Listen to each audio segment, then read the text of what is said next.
Hello friends, मैं सूरज कुमार आप लोगों का स्वागत करता हूं आपके अपने चैनल जीएस पॉइंट में।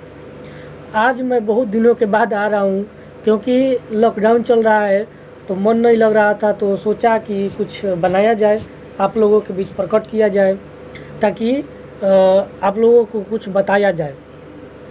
आज मैं आप लोगों को अपवाह प्रतिरूप यानी ड्रेनेज सिस्टम के बारे में पढ़ाऊँगा। ड्रेनेज सिस्टम क्या होता है आज मैं आपको बताऊंगा।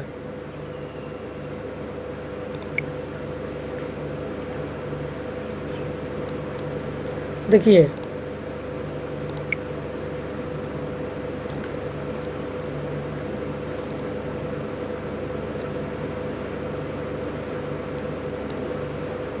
ड्रेनेज से अपवाह तंत्र, ठीक ना। अपवाह तंत्र कहने का तात्पर्य है कि भारत में हमारे जो भारत में जितनी भी सारी नदियां हैं वो किसी न किसी स्रोत से बह रही होंगी और कहीं पर जा कर के मिल गई होंगी, ठीक ना। तो इसको अपवाह तंत्र या प्रतिरूप कहा जाता है, जिसको हम लोग ड्रेनेज सिस्टम कहते हैं।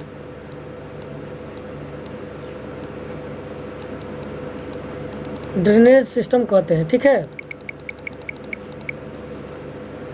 अब देखिए, चलिए इसको पढ़ते हैं हम। पहला पॉइंट दे रखा है कि किसी क्षेत्र में या फिर किसी क्षेत्र में या बेसिन में नदी के प्रवाह के स्रोत को अपवाह तंत्र कहा जाता है। यानी कहने का तात्पर्य यह है कि कोई क्षेत्र है, क्षेत्र मान लीजिए कि हम हिमालय ले लेते हैं। हिमालय से हिम पिघलता है और हिम पिघलने के बाद वह हिम पानी में बदल जाता है और पानी में बदलने के बाद किसी न किसी स्रोत से आगे की ओर बहता है, चला जाता है, जिसको हम लोग अपवाह तंत्र कहते हैं, ठीक ना। अपवाह तंत्र कहा जाता है जिसको। महत्वपूर्ण अपवाह तंत्र 6 प्रकार के होते हैं। कौन कौन से 6 प्रकार होते हैं दोस्तों, आइए हम लोग पढ़ते हैं।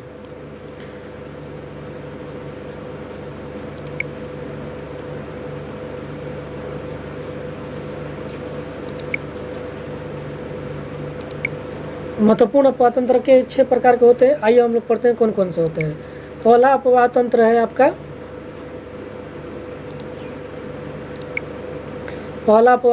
आपका, पूर्ववर्ती अपवाह तंत्र। पूर्ववर्ती अपवाह तंत्र ये क्या बोल रहा है कि केवल हिमालयन नदियाँ जैसे सिंधु, गंगा, ब्रह्मपुत्र और सतलज नदी। पूर्ववर्ती अपवाह तंत्र जिसको हम लोग इंग्लिश में बोलते हैं एंटेसेडेंट ड्रेनेज पैटर्न।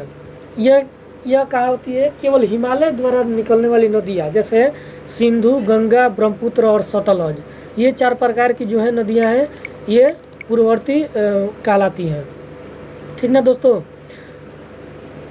पूरी तरह से व्याख्या किया जाए, जो सिंधु है वह सिंधु हिमालय नदियाँ है। चूँकि सिंधु का उद्गम स्थल भारत में नहीं होता है, मानसरोवर झील से होता है। मानसरोवर तिब्बत के मानसरोवर झील से होता है, वहाँ से सिंधु नदी गंगा हमारे भारत में प्रवेश करती है, लद्दाख के क्षेत्र होते हुए पूरे जम्मू कश्मीर में घूमते हुए अंत में जा कर के मिठानकोट में जा कर के बंगाल की खाड़ी में पाकिस्तान की ओर मिल जाती है। गंगा नदी जो उद्गम स्थल है वह हमारे गंगोत्री हिमनद से निकलती है। और यहाँ पर एक चीज़ बता दें हम कि गंगा नदी का नाम कैसे गंगा नदी पड़ जाता है, जब गंगोत्री हिमनद से जब अलकनंदा और भागीरथी आपस में देवप्रयाग में आकर के मिलती है, तब वह गंगा नदी का निर्माण कर देती है, यानी वहाँ से गंगा नदी स्टार्ट हो जाता है। ठीक ब्रह्मपुत्र नदी जिसका उद्गम स्थल भारत के बाहर यानी चीन में है, तिब्बत में है। सतलज नदी का भी उद्गम स्थल भारत से बाहर है। तो ये अपने समझा। पूर्ववर्ती अपवाह प्रतिरूप किसे कहते हैं कि वे अपवाह प्रतिरूप जो हिमालय से निकलती है। आपको पता हो गया। दूसरी बात करें तो दूसरी में हम कह सकते हैं कि आधिपत्य अपवाह प्रतिरूप, जो कि प्रायद्वीपीय भारत की नदियां होती हैं जैसे चंबल, सोन, दामोदर नदी, नर्मदा नदी इत्यादि। कहने का तात्पर्य प्रायद्वीपीय भारत का मतलब है कि जो दक्षिण भारत है उसको प्रायद्वीपीय भारत बोला जाता है। दक्षिण भारत में बहुत सारे पठार है, पर्वत नहीं है, बहुत सारे छोटे छोटे पठार हैं। जैसे पठारों से, जैसे पहाड़ों से निकलने वाली नदियाँ, जैसे चंबल नदी पहाड़ से निकलती है मध्य प्रदेश से, सोन नदी अमरकंटक की चोटी से निकलती है, दामोदर नदी छोटा नागपुर के पठार से निकलती है, नर्मदा नदी अमरकंटक की चोटी से निकलती है। तो ये आपने समझा। अध्यारोपित प्रतिरूप क्या है कि जो प्रायद्वीपीय नदी भारत की नदियां हैं, जिसको जो नदियाँ प्रायद्वीपीय भारत की से निकलती है, ठीक ना, समझ में आया। अब तीसरा क्या है, तीसरा वृक्षाकार यानी डेंड्रेटिक पैटर्न। डेंड्रेटिक पैटर्न क्या है, तो वृक्षाकार अपवाह प्रतिरूप। उत्तर भारत के मैदान में गंगा नदी और प्रायद्वीपीय भारत में गोदावरी, कृष्णा, कावेरी। कहने का तात्पर्य यह है कि जो उत्तर भारत की नदी है, उत्तर भारत किसको कहा जाएगा, तो जो उत्तराखंड से लेकर के अपने पटना तक फैला हुआ है, आगे बंगाल की खाड़ी तक, तो ये उत्तर भारत की नदियाँ हो गई। उत्तर भारत की सबसे बड़ी नदी गंगा नदी, जिसका सबसे माने बड़ी सहायक नदी है वह है यमुना नदी, ठीक ना।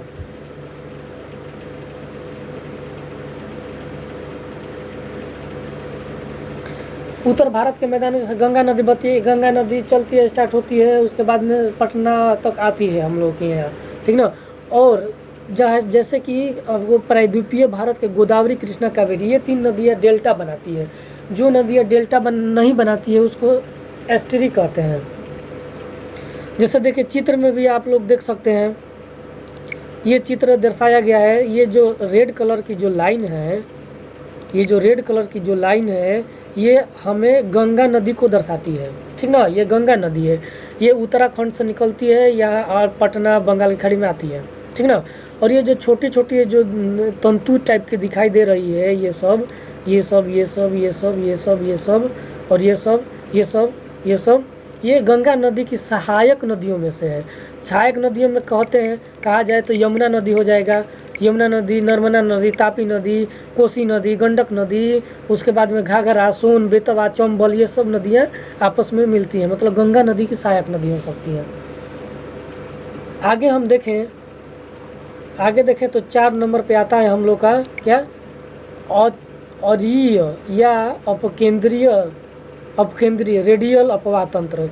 जैसे अमरकंटक के पठार पर और रांची के पठार पर जब एक केंद्रीय उच्च भूमि से निकलकर नदियां अलग अलग दिशाओं में प्रवाहित होती है, जिसको हम लोग अक्षीय या अपकेंद्रीय रेडियल कहते हैं, ठीक ना। जैसे आपको चित्र में दर्शा के समझाता हूँ मैं। जैसे देखिए ये चित्र हो गया, ये चित्र यहाँ पर रेड कलर की जो त्रिभुजाकार आकृति बनी है, ये है अमरकंटक की चोटी।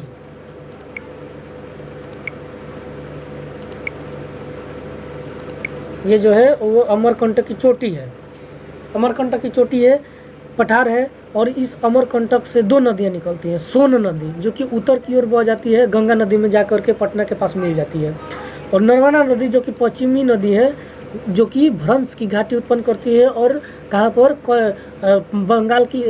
अरब सागर में मिल जाती है। केवल 2 ही ऐसी नदियाँ हैं जो पूर्व से पश्चिम की ओर बहते हुए अरब की खाड़ी में गिर जाती है, नर्मदा नदी और तापी नदी। याद रख लीजिएगा, हमेशा क्वेश्चन में आता रहता है ये। और तीसरा है जो महानदी है। महानदी का बात करें तो ये पूर्व की ओर बहती है। जैसे छत्तीसगढ़ से एक नदी निकलती है, ठीक ना, छत्तीसगढ़ से निकलते हुए अमरकंटक की चोटी से टकरा करके पूर्वी दिशा में मुड़ जाती है, जिसको महानदी का नाम दिया जाता है। समझ में आया ना इतना। आगे बढ़ते हैं। इसको समानांतर या पैरेलल नदी कहते हैं।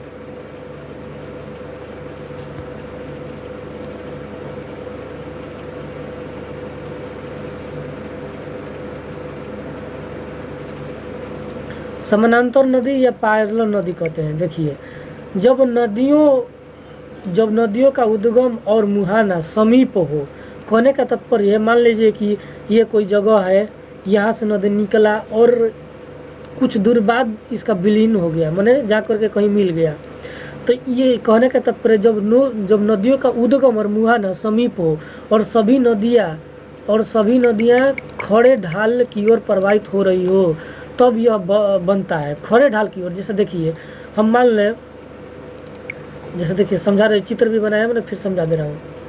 जैसे देखिए मान लीजिए कि ये कोई चोटी है, ठीक ना, यहाँ से कोई नदी प्रवाहित हुई इस तरह से, फिर यहाँ से प्रवाहित हुई, फिर यहाँ से प्रवाहित हुई और अंततः मैदानी भाग में आकर के मिल गई, पूरा विलीन हो गई।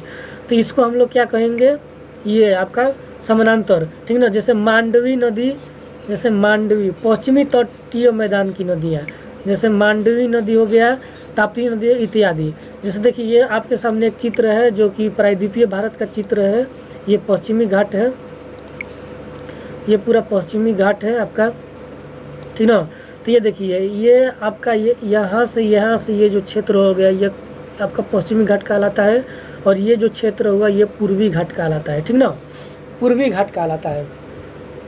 तो यहाँ पर जो नदियाँ हैं देखिए, यह ये जो रेड कलर की जो लाइन है ये आपका पश्चिमी घाट तट है वास्तविकता में, और ये जो बीच बीच में जो ये दिख रहा है ये सब छोटी नदियाँ हैं जो कि पश्चिमी घाट के जो क्षेत्र है वहाँ से बह कर के यहाँ पर मिल जाती है, ठीक ना। इसका मतलब ये है। आगे हम लोग देखते हैं 6 नंबर के खंडित या विलुप्त नदियाँ। विलुप्त मतलब कहते हैं समाप्त हो जाना। जैसे देखिए विलुप्त नदी, जब नदी बहते हुए अचानक विलुप्त हो जाती है। जैसे अभी वर्तमान की बात करें तो सरस्वती नदी, वर्तमान की बात करें तो सरस्वती नदी,